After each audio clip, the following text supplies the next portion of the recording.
ॐ श्री वज्रनाथ शिवगुरुदेवाय नमो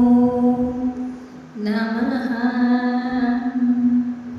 प्रभवर्षकयोगजन्मवर्षः सुन्दरवर्ष अलङ्कारवर्ष जन्मवर्ष सत्ये श्री शङ्काय वयाध्यानये सत्यनित्यवर्षदेवो प्रवस्तम् अश्वधानस्वतादेवं गुरुप्रणवस्तः दीपवस्ताः महत्वाय पुरुषावर्षदेवस्य पुरसत्यदेवाय गुरुप्रणाय अश्वः सर्पदेवाय श्रीहस्तं वर्षवर्षाय दीपप्रणं वर्षप्रारम्भ अक्षवेदं सत्यवर्धाय अक्षत्रं नवप्रताय प्रययोहं वक्रमण्डाय विर्घानं नमप्रताय प्रतभान्यं सर्वदेव अस्वहं दक्षिणवेकण्ठ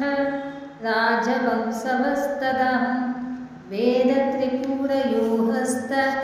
प्रतयदेवाय गुरुप्रत्यं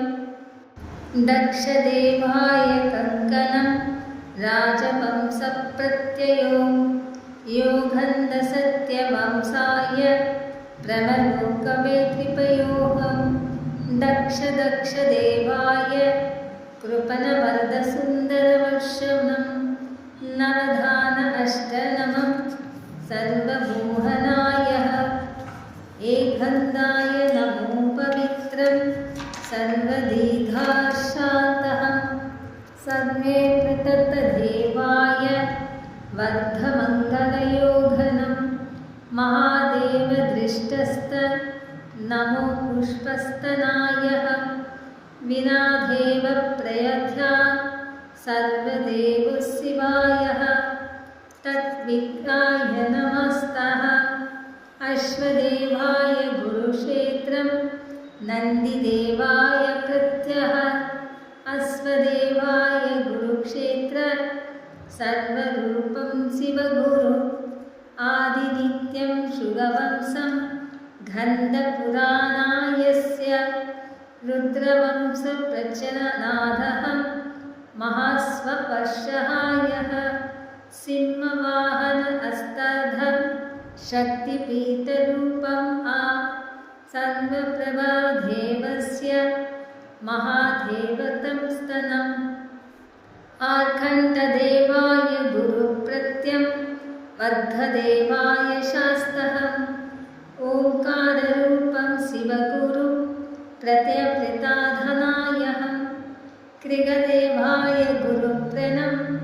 शास्त अस्ताय प्रयोयोहं प्रणतनादाय जन्मष्टं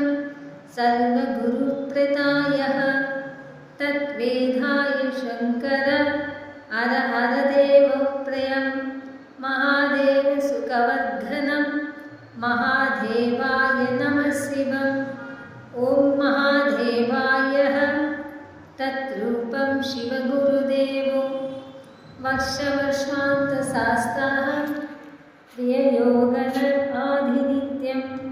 सुन्दरनादवाहादेवं कङ्कवदनाय कुङ्कक्षेत्रम् अलङ्कारवर्षरूपाय नित्ययोगाय वेदः आदिनित्याय जगद्देवो परमात्मशिवायः एकन्तरूपं शिवायः महादेवाय नमः शिवम् आराध्यपुष्पमहाशिव वेदवाक्यं श्रीमङ्गलं कृपणतरुणाय नमः शिव गुरुप्रणाय अष्टाधनाय भक्तवत्सलाय गुरुप्रणं प्राणप्राणाय जगद्वेदं महादेवाय शिवगुरु पञ्चशास्ताय नमः शिव आदिनित्याय योगस्थ परमात्मवे नमो भगवते अश्वदेवाय श्रीहस्तं महादेवतं करुणाकर आदिनित्यं जगद्वेद योगपुष्पं महाशिव अष्टदेवाय नमः प्रभु आदिनित्यं गुरुराज आदाकराय नमः शिव योगदेवाय अमृतः गंगादेवी श्रीमहस्त पुण्यजलदेवाय नमो ॐ महाशिवाय नमः प्रभु अष्टदेवाय श्रीकार्य महादेवत शिवगुरु प्रतवदेवाय नमः शिव आदिनित्यं जगद्वेदं नव्यदीर्घमहाशेस्तं विष्टदानाय संकृतं संकल्पदाय एकन्दः आग्राय नमः शिवगुरु एकन्तरूपाय नमः शिव महाशक्तिदेवाय करुणनित्याय वेदः नागलीलाय नमः शिव पञ्चशास्त्राय योगश्च लोकवाक्याय सुन्दर रूपं तदेव महाशिव आदिनित्याय श्रीहस्तं मङ्गलरूपं महाशिवं शङ्करनादाय प्रमादेवम् एकं प्रत्यदेवाय गजमुखम् ॐ महादेवाय शम्भो शङ्कराय च आदिनित्यं श्रीहस्तं राजभुवाय नमः शिवं वज्रनाथ शिवदेव नमः प्रभु शास्त्रहं वर्ककण्ठाय नीलत्रनम् अष्टदेवाय प्रमुखम् ॐ श्री अस्ताय नमो भगवते श्री आहरं महत्वयोगाय पुरुषाय तत्वेदाय कृपत्याः एकन्दाय नमो प्रभुवे शास्त्रनाम प्रत्वः ॐ महा नमो शिव नमः प्रभुदेवस्यः आदिनित्यं देवादं महादेवतस्तनं महानित्य अभिषेकनाधनं महानित्यं महादेवतायहं महानित्यं पुष्प अलङ्कारं महानित्यं जगत् अष्टदः ॐ नमः शिवाय नमः प्रदम् अश्वदेवाय श्रीहस्तः महादेवतं श्रीमङ्गलम् आदिनित्यजगद्वेदं महानित्ययोहस्त सर्वेश्वर अनुग्रहाय ॐ महादेवाय नमः प्रभु शिव शिवाय गुरुवेदम् ओंकाररूपाय जगद्वेदं महादेवतं श्रीमङ्गलम् ॐ महावेदज्ञानः वेदस्य आहः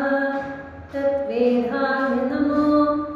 भगवते श्रीमङ्गलम् एकं प्रत्यदेवाय यागकुटुम्ब अस्तः देवप्रणाय अष्टदम् एकमङ्गलध्यानस्य आराध्यानाय परिपूर्ण महादिव्यवंशः नित्यप्रणाय शास्त्रहं मङ्गलरूपाय अमृतम् एकं प्रत्यदेवाय नमः शिवाय प्रयोहस्तनम् ओंकाररूपं शिवगुरो अश्वदेवाय श्रीमङ्गलम् वज्रनाद शिवगुरुदेवो महादेवतप्रयास्तनम् ॐ शर्वस्तनाय नमः शिवं गुरुप्रणाय प्रमलोकम् आदर्यानाय पवित्राय कमलयोः पुष्पास्तनम् शङ्खदेवाय शास्तः शङ्खविराधान्यहम् ॐ शिवगन्धस्वताय पवित्रः आदिनित्यं जगद्वेद